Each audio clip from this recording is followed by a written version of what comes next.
सत्संगत जी, प्रेम और सत्कार से कहना जी, धन निरंकार जी, दास विनती कर रहा है, मुझसे कोई त्रुटि हो जाए तो क्षमा करेगा। सत्संगत जी, पुत्रदा एकादशी लोग अक्सर मनाते हैं। जो सत्संग नहीं जाते हैं।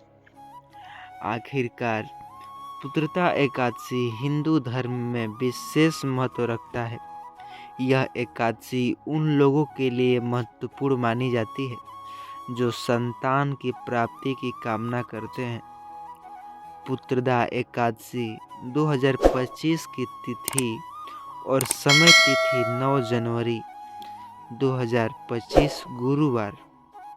एकादशी तिथि 8 जनवरी 2025 को रात 10 बजे।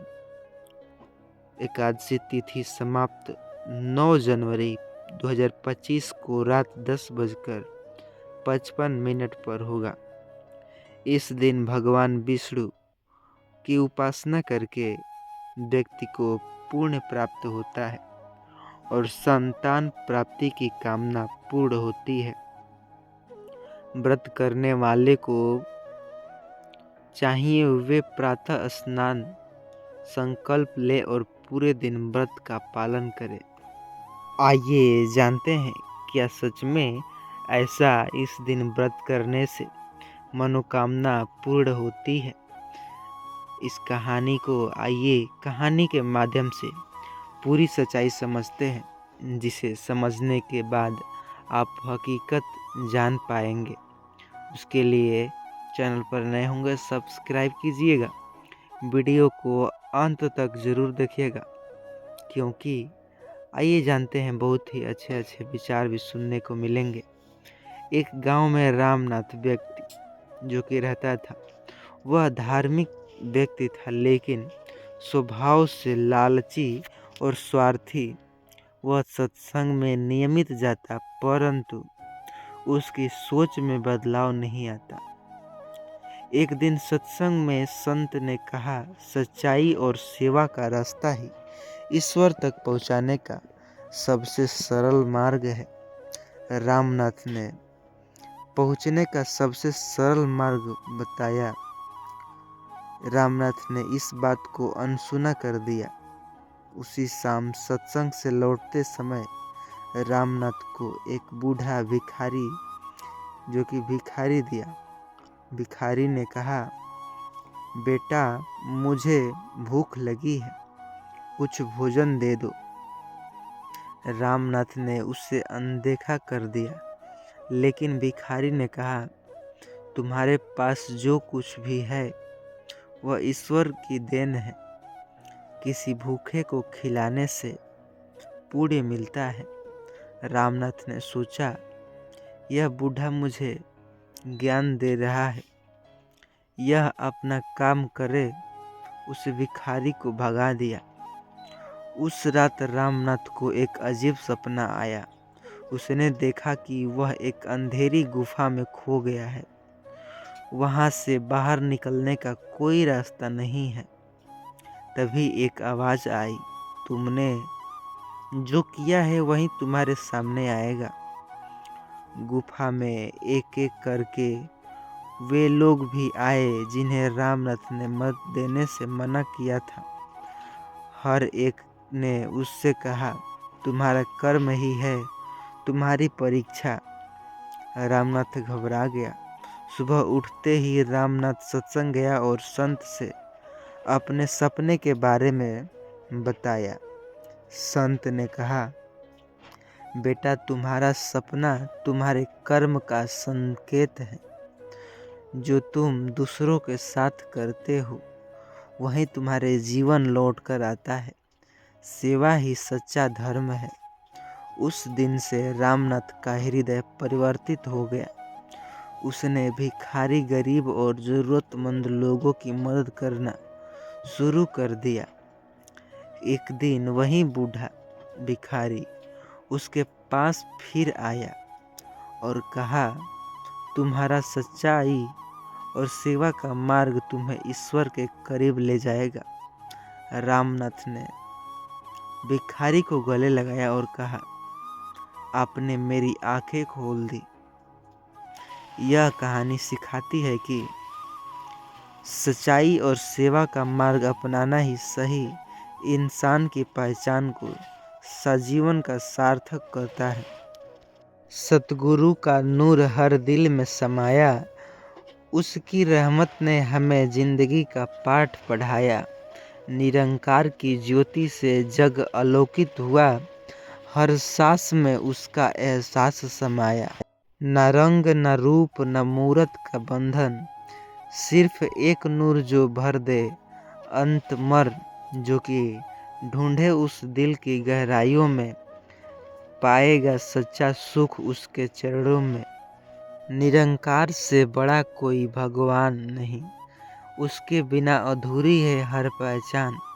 सतगुरु ने जो राह दिखाई, वही है मुक्ति का असली स्थान। निरंकारी विचारों से जीवन को सजाओ, सतगुरु की बाणी से सत्य अपनाओ। प्रेम दया और सच्चाई का दीपक जलाओ, हर दिल में निरंकारी का नूर बसाओ साथ संगत जी। जो कि हर सांस में बसा है निरंकार का नाम, उसकी रहमत ने बदल दिया मेरा अंजाम। सतगुरु की कृपा से मिली वह रोशनी, जो भर दे जीवन में सच्चा अरमान साथ संगत जी। निरंकार ही सच है, वही आधार, उनके बिना जीवन अंधकार है। गुरु ने सिखाया जो राह, वही है जीवन की असली सच्ची परिभाषा साथ संगत जी। प्रेम और सत्कार से कहना जी, धन निरंकार जी। आशा करता हूँ चैनल पर नए होंगे सब्सक्राइब कीजिएगा, वीडियो को लोगों तक व्हाट्सएप के जरिए ज़रूर शेयर कीजिएगा सत्संग जी। सबसे बड़ा सुख क्या है? सबसे बड़ा सुख है संतोष। संतोष हमारे पास अगर 1000 रुपये है तो उसमें हम संतोष है सत्संगत जी। जिसके पास 1 लाख हो तो पर उसके पास संतोष न हो तो वह आपसे बेहतर नहीं हो सकता। संतोष क्या है? सबसे बड़ा धन है सत्संगत जी। आज का प्राणी दुखी क्यों है? क्योंकि उनके पास कमी दौलत की नहीं है, कमी संतोष की है सत्संगत जी। इसलिए संतोष आवश्यक है। सुदामा संतोष तो उनके थे, फटे कपड़े पहनकर चलते थे, ना बंगले की कभी चाहत रखी, ना पेट भर खाने की कभी चाहत रखी, बस कृष्ण की नाम जपते थे, जो मिल जाए। कई बार भूखे सोने भी पड़ते थे। कहते थे लोग, सुदामा तुम्हें भूखे रहना पड़ सकता है। सुदामा जी बोले, कोई बात नहीं, जैसी बिहारी की विधाता वैसे जैसे रखे उन्हीं की सब माया है सत्संगत जी। सब अपने कर्म भोगते हैं सत्संगत जी, कोई दुख का कारण नहीं है। आपके मन में अपने अच्छे कर्म ही सुख है, आपके बुरे कर्म ही दुख है। आप अपने ही दुख के कारण है, आप अपने ही सुख के कारण है। आप खुद, इसलिए हम किसी पर दोष ना दे। तेरे कारण काम बिगड़ा तो तेरे कारण काम बिगड़ा। जो आप संतोष रखें। 100 रुपये की साड़ी पहनकर जो संतोष है, और जो हजारों रुपए की साड़ी पहनकर जो घूम रहा है, वो संतोष नहीं है। जो 100 रुपये की साड़ी पहनकर संतोष करता है, वही तो अच्छा असली संतोष है सत्संगत जी।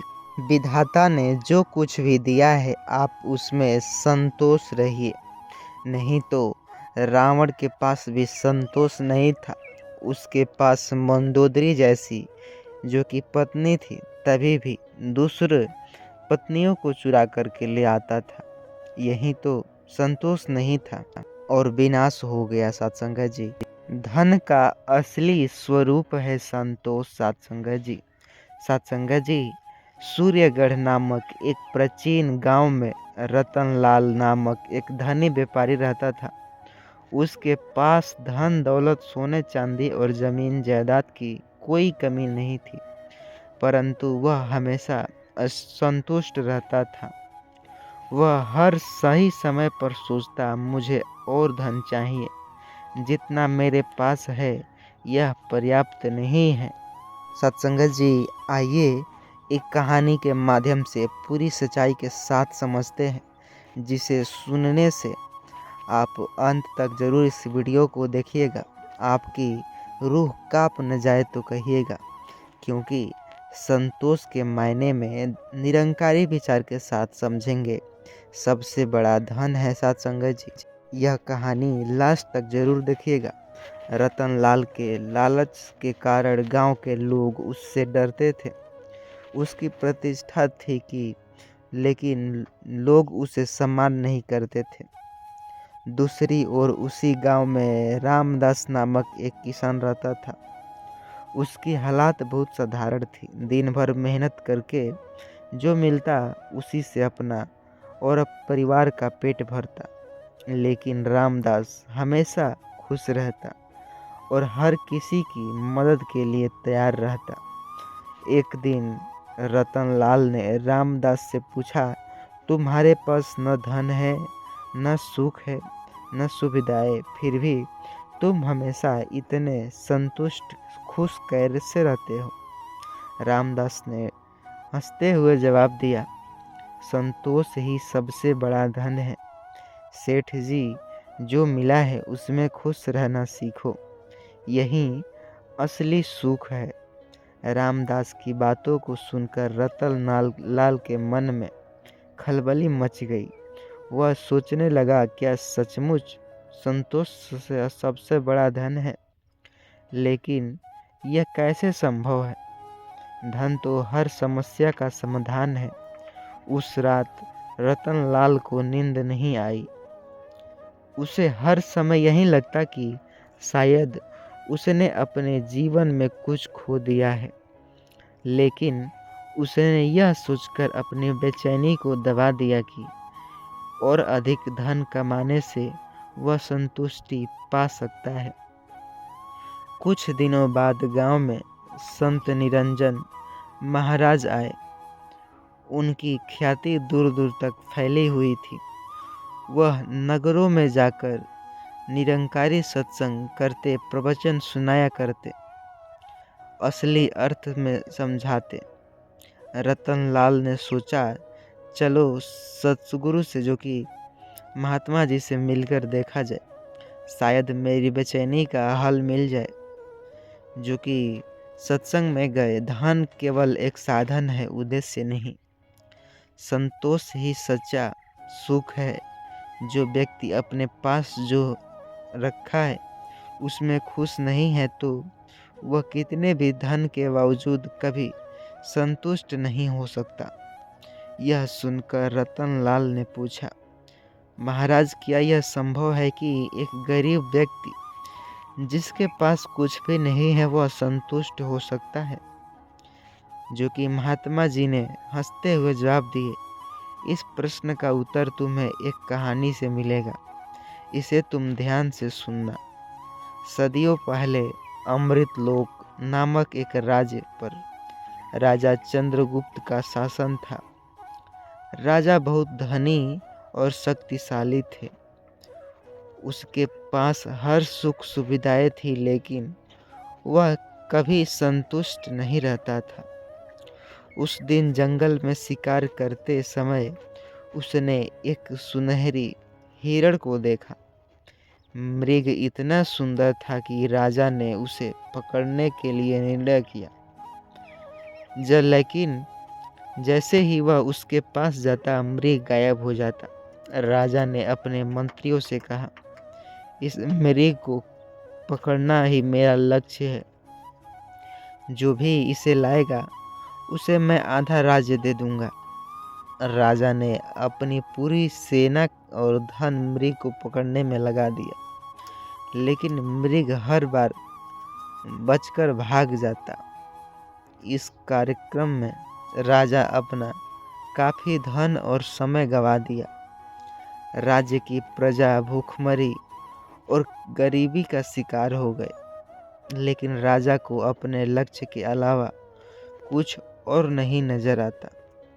जंगल में भटकते हुए राजा की मुलाकात एक साधु से हुई। साधु ने राजा से कहा, महाराज, आप किस चीज़ की तलाश में हैं? राजा ने उत्तर दिया, मैं इस स्वर्ण मृग को पकड़ना चाहता हूँ। यह मेरी सबसे बड़ी इच्छा है। साधु जी बोले, महाराज, यह मृग आपकी लालसा का प्रतीक है। जितना आप इसे पकड़ने की कोशिश करेंगे, यह उतना ही दूर भागेगा। संतोष की भावना आपको इस मृग से अधिक सुख दे सकती है। राजा ने गहराई से सोचा और महसूस किया कि उसकी सारी परेशानी की जड़ उसकी लालसा थी। उसने साधु के चरणों में गिरकर माफी मांगी और वापस अपने राज्य लौटा। संत निरंजन की कहानी सुनकर रतनलाल के भीतर जो कुछ भी बदलने की लालसा थी वह खत्म हो गई। उसने फैसला किया कि अब वह अपनी संपत्ति का एक हिस्सा गरीबों और ज़रूरतमंदों की मदद के लिए लगाएगा। रतनलाल ने जब अपनी संपत्ति को प्रजा में भलाई के लिए इस्तेमाल करना शुरू किया तो उसने पहली बार अपनी सच्ची खुशी महसूस किया। उसकी रातों की नींद लौट आई और वह हर दिन अपने जीवन के लिए आभारी महसूस करता। उसने रामदास से कहा, तुम्हारी बात सही थी रामदास, संतोष ही सबसे बड़ा धन है।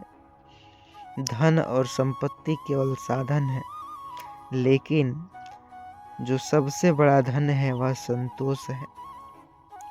असली सुख आत्मा की शांति में है। सत्संगत जी, यह कहानी यह संदेश देती है कि संतोष ही जीवन का असली धन, लालच और असंतोष केवल दुख का कारण बनते हैं। जो व्यक्ति वर्तमान में खुश रहना सीखते हैं वही सच्चा धनवान रहते हैं। सत्संगत जी, प्रेम और सत्कार से कहना जी, धन निरंकार जी। सत्संगत जी, दास विनती कर रहा है, चैनल पर नए होंगे सब्सक्राइब कीजिएगा और इस वीडियो को लोगों तक व्हाट्सएप के जरिए शेयर करना ना भूलिएगा। सत्संगत जी।